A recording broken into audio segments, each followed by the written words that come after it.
Welcome to the Forestry England podcast. My name's Bex. I'm travelling up and down the country visiting some of the nation's most beautiful forests, and I'm unearthing some surprising stories along the way. And surprising is the key word here. This week, you're coming with me to Grizedale Forest in Cumbria.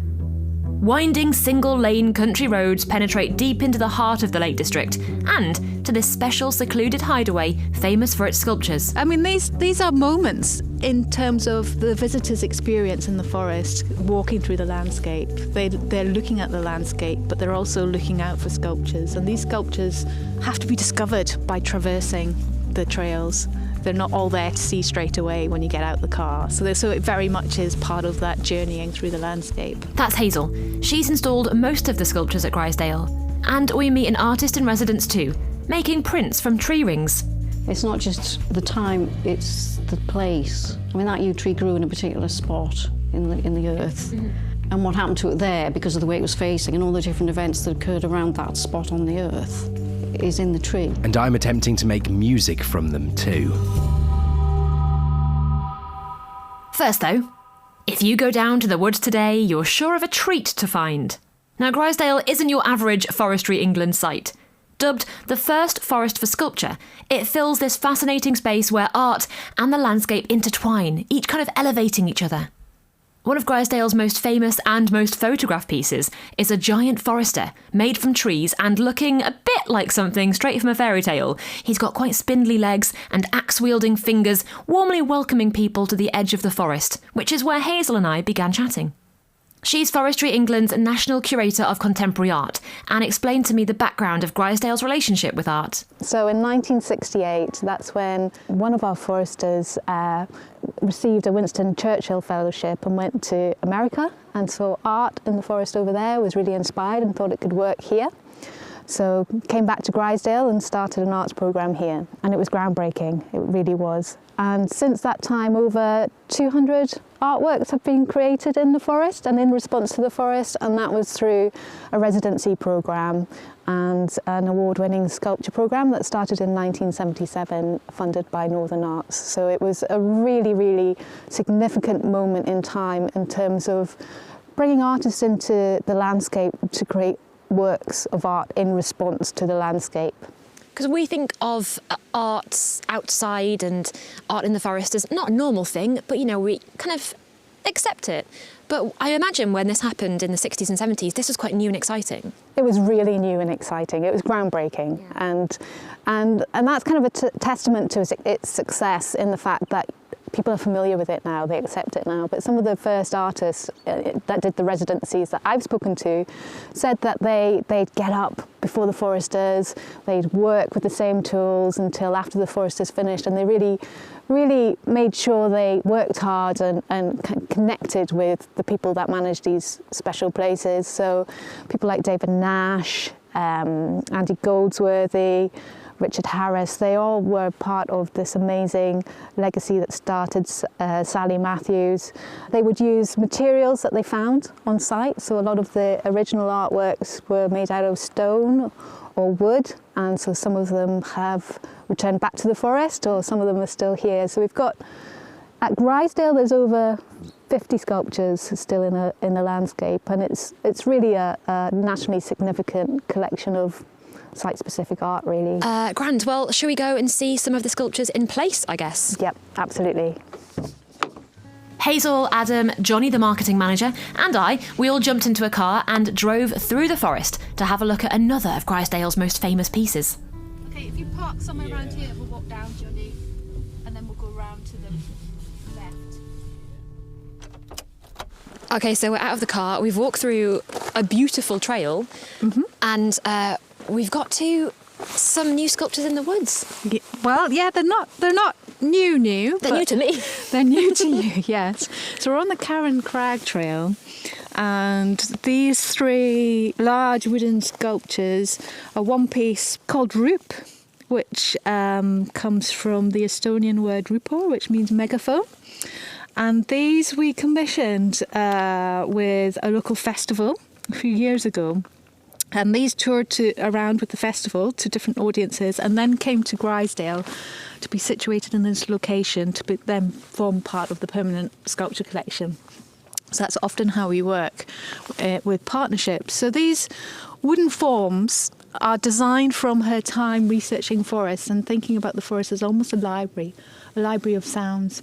So they're designed, as like mini stages for intimate musical or poetry performances, which we have done in the past, shelters, and just as, well, not just, but as objects, sculpture objects in the landscape as pause points to make you stop and enjoy the landscape and the sculptures in them.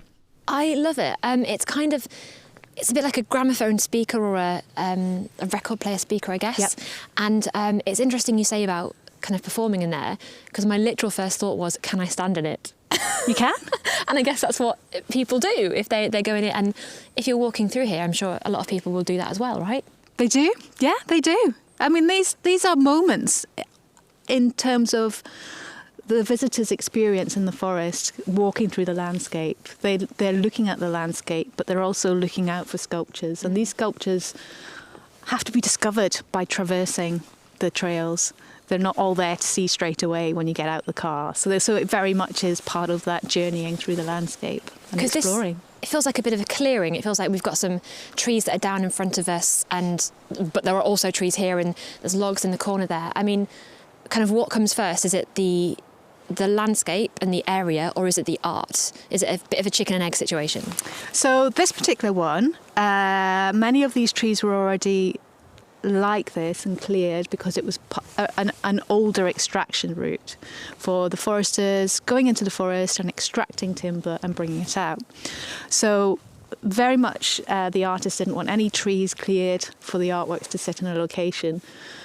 We work with the foresters and the ecologists and the wildlife rangers and the rec team to think about where would be good places to have sculptures, and then we'll walk along sections of trails with them and see where it won't interfere with operational side of things, and also enhance the landscape. And in this particular place, there was a gap on the trail, quite a long gap between sculptures, and we felt that we needed something on this. People will come up this track, so somewhere to stop and breathe, catch your breath, and also these trees have grown, but the planting across there gives you a sense of different types of landscapes. So you're within the more mature trees, looking out into the younger growing forest as you look out to the north there. Can I stand in one of the... Yeah, come and stand. Thanks.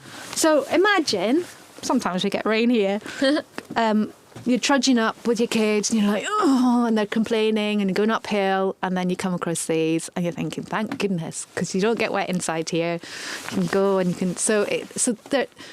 I like the idea that there used to be a theatre here and now the forest is our stage. It's kind of like our archive.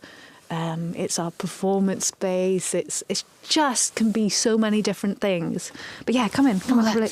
All right, let's have have a a feel, look. really. It's more of a feel. Oh my goodness, it feels quite... It's an experience. It feels not disconcerting, but it's quite... it feels bigger on the inside, a bit like the TARDIS. It does. It's kind of like, wow. It's... Yeah, man, this is amazing. And also, because it's small at the back, it feels a bit like Alice in Wonderland going through the doors, when she's like going into Wonderland. This is amazing. And also the view. It is beautiful. Like, the view is incredible. This bit feels lovely and secluded. Like, you could have a little camp here or something, and you would do, like you say, readings and music, kind of like festival things. And then you look out, and you've got those new trees growing. And of course, like I said, today is just such a beautiful day. Yes. What a view. What a beautiful view of seeing all the trees everywhere. Yeah. And so scale is really important in terms of location, structure. You'll see the scale when someone stands next to you, next to the piece. It makes them look quite small, same as the trees, and that also adds to that sense of wonder, really. These ones, there's 3 of them, and if you stand in certain positions, then if someone's standing in them talking, then they do amplify the sound in a small way as well. And I guess using nature as well as part of the artwork, because don't you have some pieces that kind of rely on the area it's in? Yeah. I mean, these are evolving landscapes. The sculptures, some of the wooden sculptures are designed to return back to the forest. But we have artworks that are embedded within streams so that the water is used as a material to connect different forms together and becomes part of the form as well. And our visitors love those. Oh, the forest as a material is such a really interesting concept, isn't it?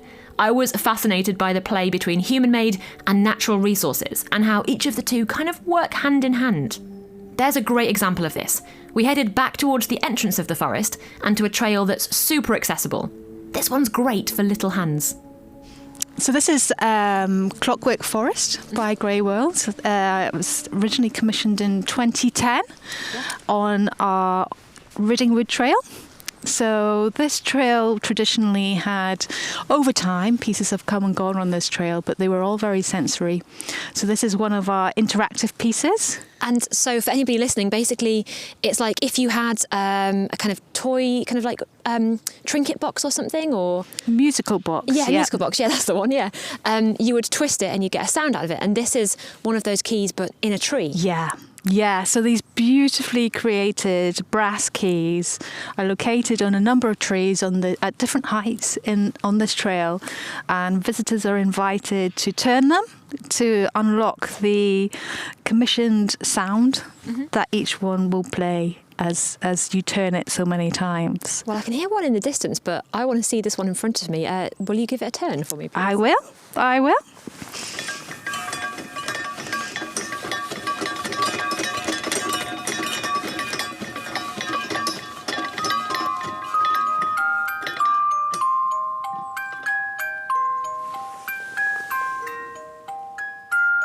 Beautiful.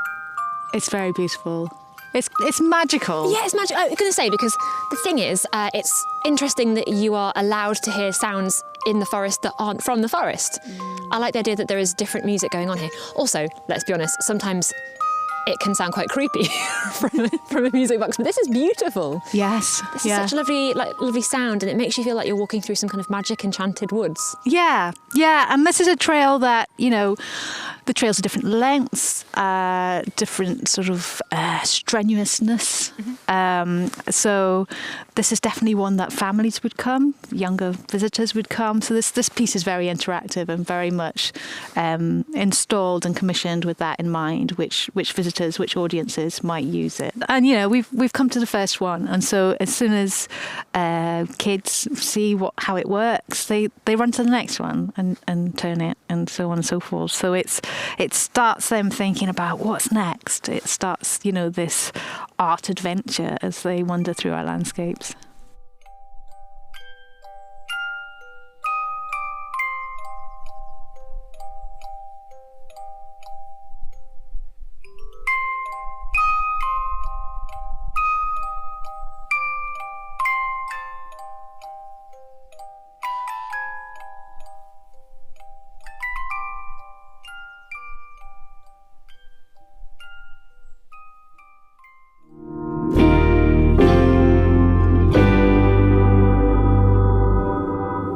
Now, Grizedale isn't the only forest in England where you can find these weird, wonderful and sometimes creepy artworks hidden among the trees. From the Forest of Dean's famous sculpture trail to Dalby Forest's ghostly Nissen hut, which is made by Turner Prize-winning artist Rachel Whiteread, you can encounter amazing artworks across so many Forestry England sites all over the country.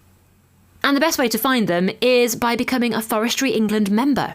Membership is a great way to get out regularly in nature, spy some of the sculptures you've been hearing about today, and maybe even bump into some of the artists who made them. Find out more about membership at the end of this episode.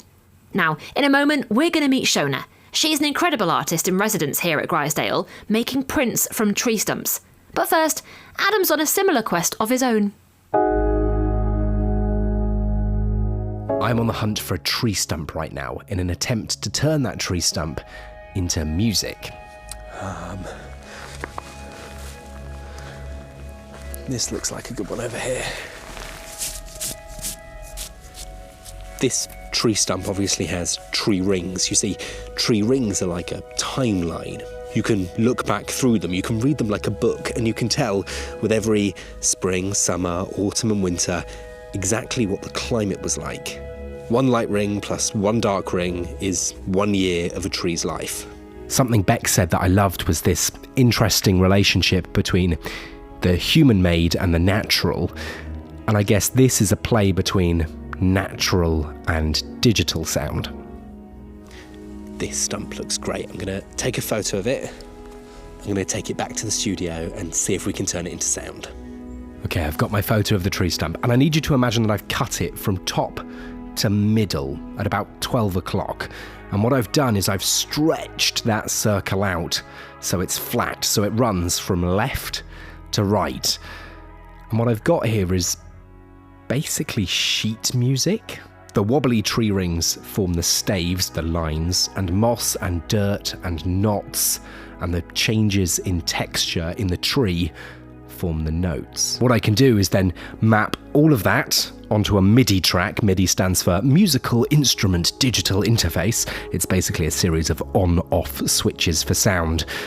And this lets us easily play the tree rings all years, simultaneously, like a piano.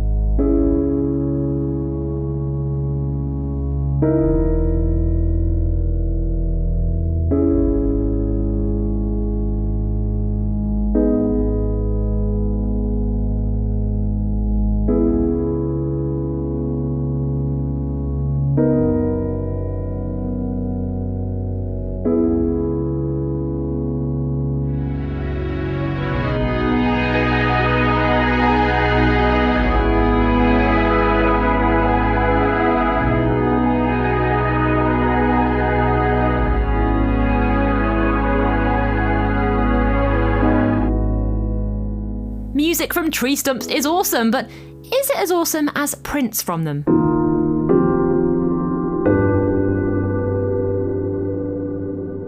Grizedale used to be home to a massive house. It's part of the heritage of the location. In fact, you can actually still see bits of it as you walk up from its main car park to the visitor centre. And in some ways, the forest still plays home to many people. Shona's one of several artists in residence at Grizedale Forest. Her studio forms part of the old stables of the house. My studio is an open studio, so when I'm here, the door's always wide open, whatever the weather, even on days when it's -degrees or whatever. And that's so that when visitors come past, there's no barrier to them to feel that they can just come in. And obviously I've got work for sale, but I'm here and I talk to anyone who comes in and wants to ask me what am I doing and why am I doing it. And then also I always have a piece of wood set up so they can actually have a go as well. And try for themselves what printing trees is actually like. Yeah, you heard that right. Printing trees. I can't wait to give this a go. Yes. But tell me first, what does it mean to be an artist and resident in a forest? That sounds quite exciting. I mean, I suppose because for me, because I'm printing trees, it means everything, being among the trees in the forest. A lot of the pieces that I actually have in here, the rounds from trees, actually grew here as well. Mm-hmm. So I've got Douglas fir, 2 Douglas firs. When I first came here for the exhibition, actually, I was given 2 rounds from a 95-year-old Douglas fir tree that grew 5-minute walk from here, that had to be cut down because it wasn't safe. And those prints became part of the exhibition. And then when we had Storm Arwen here in 2021, which was devastating for huge parts of the forest because the wind direction was what trees weren't used to. It was a northerly. And a lot of the big fir trees sort of knocked into each other and fell. So it was really upsetting, obviously, because really big trees came down. And then it was probably, about 18 months after that when finally a lot of them were then cut. And on the day when I heard the chainsaw going in the wood, I wanted to see who was doing what and found the guys who were cutting them and got myself a round from one of those as well. You've got links, not just, obviously the trees are here now and they're living, mm-hmm. But there's links back to obviously history, but also the world and people who were involved with trees for lots of different reasons, over their lifetimes. And there's all these different threads and different journeys. It's such an amazing way to preserve the kind of memory of the tree, I suppose. Yeah, it is. And also, I suppose, it's something that you've never normally seen. No, not at all. when, if you look at that one there, the print of that's a 198-year-old yew tree that fell. I know where it grew and fell. I know where the big tree stump still is. It's over in the northeast. And when you look at the centre of that tree, because that's the main trunk, you're looking back at 1822. And obviously when I print it and you press it, you're pressing the cells that grew in 1822. So it's a physical, direct relationship with the past. And it's amazing. The patterns it makes obviously are different for every tree, I imagine, so you never quite know what you're going to get. No, that's right, you don't, yeah. I mean, in terms of yew trees, there's similarity in that they're all so wonderfully contoured, aren't they? Yeah, because yew trees are like that. So I can now tell, you know, what a yew tree print's going to look like in terms of the shapes and patterns. But yes, everything in that only happened in that particular tree over that time period. Yeah. So it's also, it's not just the time, it's the place. I mean, that yew tree grew in a particular spot in the earth.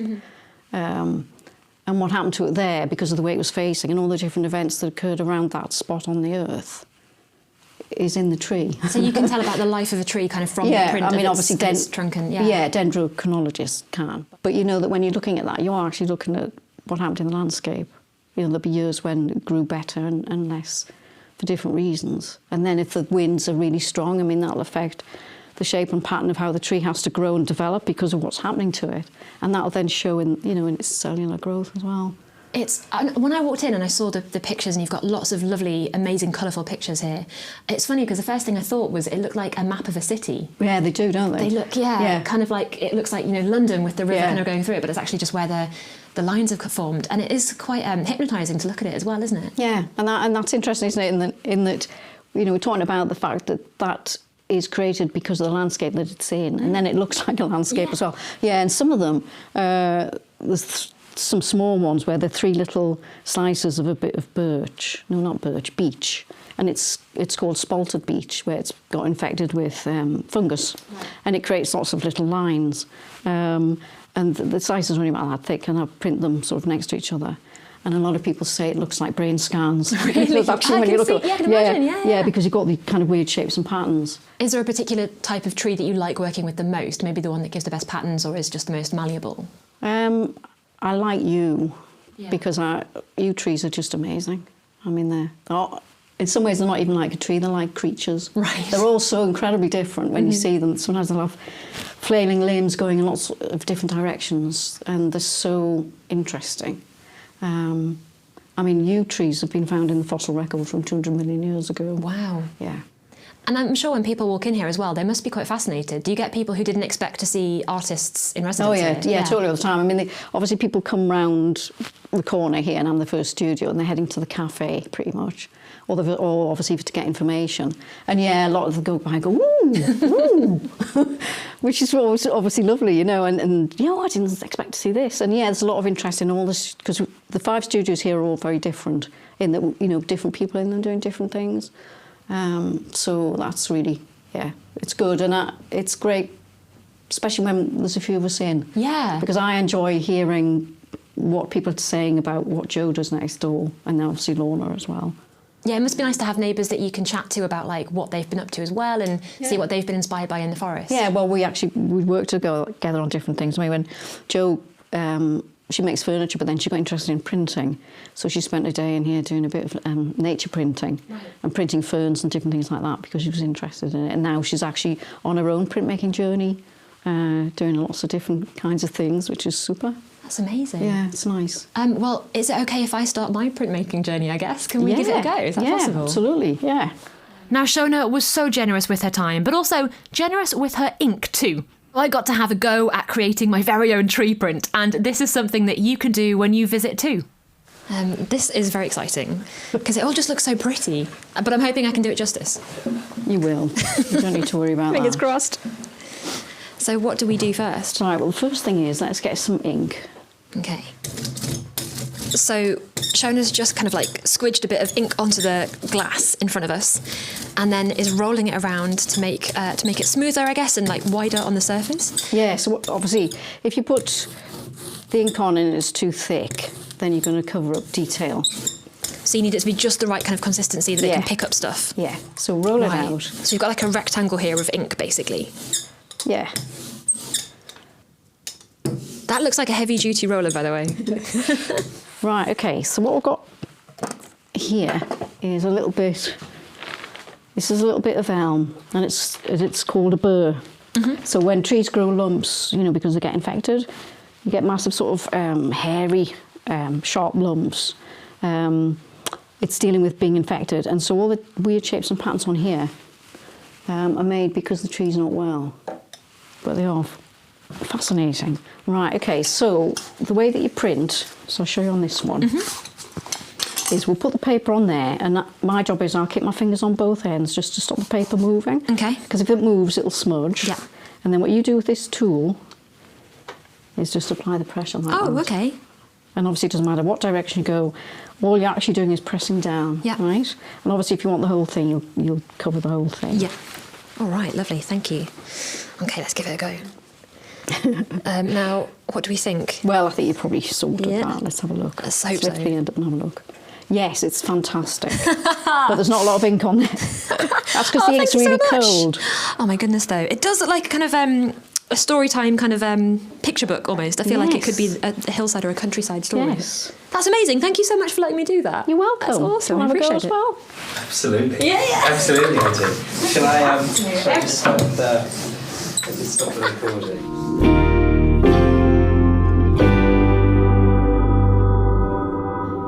You'll be pleased to hear that my personal tree print is now proudly sandwiched between the pages of a book I'm reading, so thank you so much to Shona for letting me make it. And of course, Shona's artwork and the rest of the artwork on display through Grizedale Forest is phenomenal. I have to say, it was one of my favourite places to go and visit because it's the kind of place you probably have to go to time and time again, not only to make sure you see all the art, including some new pieces coming soon, but also to appreciate it in different settings, in different weather, and in different conditions. And I'll leave you actually with something Hazel said to us that really struck a chord with me as we were coming back from the Clockwork Forest piece. She was recounting a tale, a conversation she'd had with a forester, who told her this: "Time in the forest is never wasted." Thanks for listening to the Forestry England podcast. This episode was all about art in the nation's forests. It was produced and edited by Adam Stoner, with help from Rebecca Small, research by Kieran Snedden and Dominic Head. I'm Bex Lindsay. Next week, you're coming with me to Dalby Forest in Yorkshire. We're chatting creepy crawlies, pine martins, and all the other incredible critters that call the forest home. One of the things we knew we were getting wrong for the 20th century and the early 21st century is we weren't doing wildlife at scale. Wildlife need big places that are well connected in which they can thrive, and somewhere like Dalby can provide that. Even though it's a working forest, the way that we produce timber and leave space for wildlife means that we can do both together, and that's why somewhere like Dalby can be fantastic. We recorded that episode in the middle of a snowstorm. It was super fun. But if you've loved this podcast, why not take out a Forestry England membership? Whether you're looking to smash that couch to 5k routine or just want somewhere incredible to take the kids on the weekends, there's literally no place like the forest. And membership is such a good way to support the amazing work that Forestry England do to take care of the nation's forests. Their future is our future too. You can find out more about membership at forestryengland.uk. And check out the show notes for a whole host of information on different ways you can spend your weekend in the great green outdoors. See you soon!